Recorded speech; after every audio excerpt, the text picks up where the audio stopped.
Assalamualaikum warahmatullahi wabarakatuh. Halo, perkenalkan nama aku Ari Maulana dengan NIM 2285190043. Akan menampilkan sebuah video animasi tentang studi kasus secara umum. Selamat menyaksikan. Oke, yang pertama, kali ini kita akan menjelaskan tentang pengertian studi kasus secara umum. Studi kasus merupakan suatu teknik atau metode yang digunakan dalam pelajari seseorang, individu, kelompok, lembaga, institusi, atau hal-hal yang lain secara mendalam untuk membantu dalam perkembangan yang lebih matang. Nah, si studi kasus ini juga bersifat integratif dan komprehensif dengan memakai berbagai teknik yang ada. Oke, kita masuk ke tujuan studi kasus. Tujuan studi kasus adalah untuk memahami individu secara mendalam tentang perkembangan individu dalam penyesuaiannya dengan lingkungan. Nah, menurut Surya Brata dalam 2003 halaman 80 bahwa tujuan studi kasus adalah untuk mempelajari secara intensif tentang latar belakang keadaan sekarang dan interaksi lingkungan, individu, kelompok, lembaga, dan masyarakat.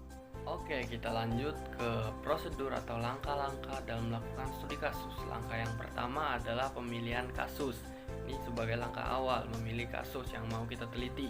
Yang kedua adalah pengumpulan data. Yang ketiga adalah analisis data. Yang keempat adalah perbaikan. Dan yang terakhir atau yang kelima adalah penulisan laporan. Oke, kita masuk ke kelebihan dan kekurangan dari studi kasus. Kelebihan studi kasus yang pertama, studi kasus dapat mengungkapkan hal-hal secara spesifik, detail, dan rinci yang tidak dapat dijelaskan di penelitian lainnya. Artinya studi kasus ini menampilkan fenomena yang diteliti sesuai dengan kondisi yang ada.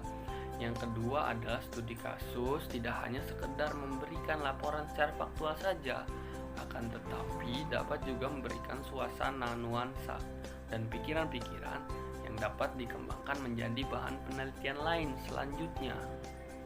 Selanjutnya adalah kekurangan dari studi kasus. Pada penelitian kuantitatif, studi kasus agak dipersoalkan karena segi reliabilitas, validitas, dan generalisasinya. Kemudian, studi kasus juga tidak selalu cocok dengan menggunakan penelitian kuantitatif karena tujuannya yang memang selalu mengeneralisasikan. Kemudian, studi kasus ini bersifat observasional yang mengharuskan peneliti untuk terjun langsung supaya mendapatkan data yang valid.